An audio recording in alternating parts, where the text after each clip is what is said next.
I'm Alison Weir. I'm talking about Katherine of Aragon, the True Queen, which is the first in the series of 6 novels, 6 Tudor Queens.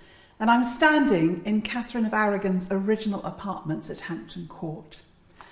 I'm going to read a passage from the book.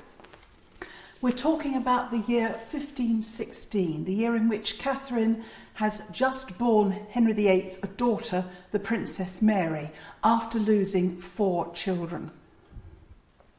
That spring, Catherine was overjoyed to be standing beside Henry when he welcomed her nephew, King Charles's ambassadors to England.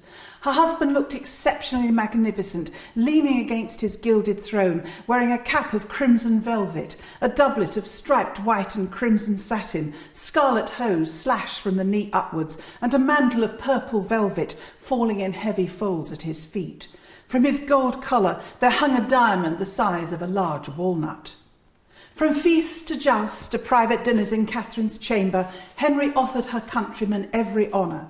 There was a lavish reception in the great hall, at which Catherine looked on proudly as Henry showed off the baby Mary to the envoys, his delight in his daughter lighting up his face. The only cloud in her sky was the relentless presence of Cardinal Wolsey, who'd been made a cardinal by the Pope the previous year, which was far more than he deserved, the worldly, arrogant knave. And then Henry had appointed him Lord Chancellor, immeasurably increasing his power. Catherine watched Wolsey making his stately way about the court in his red silk robes. The great chain of office weighted about his neck, and her resentment festered. She knew he would never again let her enjoy the influence that had once been hers. Henry was so busy disporting himself and spending his father's riches that more than ever he was willing to leave affairs of state in Wolsey's capable hands. The cardinal was now virtually running the country, and Catherine's heart sank to think that Henry was happy to let him do it. The Spanish ambassador had been quick to raise his concerns. "It is impossible to speak to his grace these days," he said, drawing Catherine aside after attempting to meet with Henry. "It is essential to speak first of any serious matter to the cardinal and not to the king. Highness, whatever you do, do not cross this man." "I have no intention of doing so," Catherine declared. There were subtle ways in which she could make herself indispensable to Henry, and if God sent them a son next year, she would be in a very strong position. So when Wolsey invited her and Henry to see his new palace of Hampton Court, she resolved to put on a smiling face.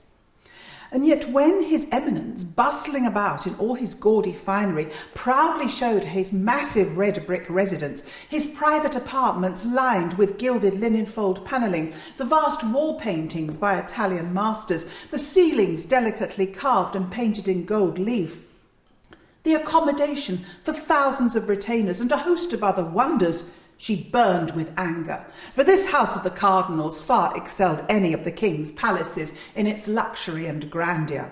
And well could Wolsey afford such extravagance, for the king had been fabulously generous to him. But it was not right for a servant to appear richer than his master. She saw Henry looking enviously at the riches unfolding before him, and thought he was thinking the same things as she was. And yet, when they were seated in their barge being rowed back to Greenwich, he was in a buoyant mood and seemed in no way jealous of Wolsey. "Seeing Hampton Court has made me realise that many of my houses still need refurbishment," he said. "I'm going to enlarge and beautify Greenwich and Richmond and Eltham, and one day soon they will exceed Hampton Court in magnificence." It was dusk when they alighted and made their way through the gardens by the light of the torches, their retinue trailing behind them. And then, out of the evening darkness, a man's voice rang out above the chatter. "Why come ye not to court, to the King's Court, or to Hampton Court? The King's Court hath the precedence, but Hampton Court hath the preeminence." There was a burst of jeering laughter, but Henry was frowning. Surely he must have heard what people were saying about Wolsey, Catherine thought. He said nothing, though. It was clear from his shut-off expression. He did not want to know.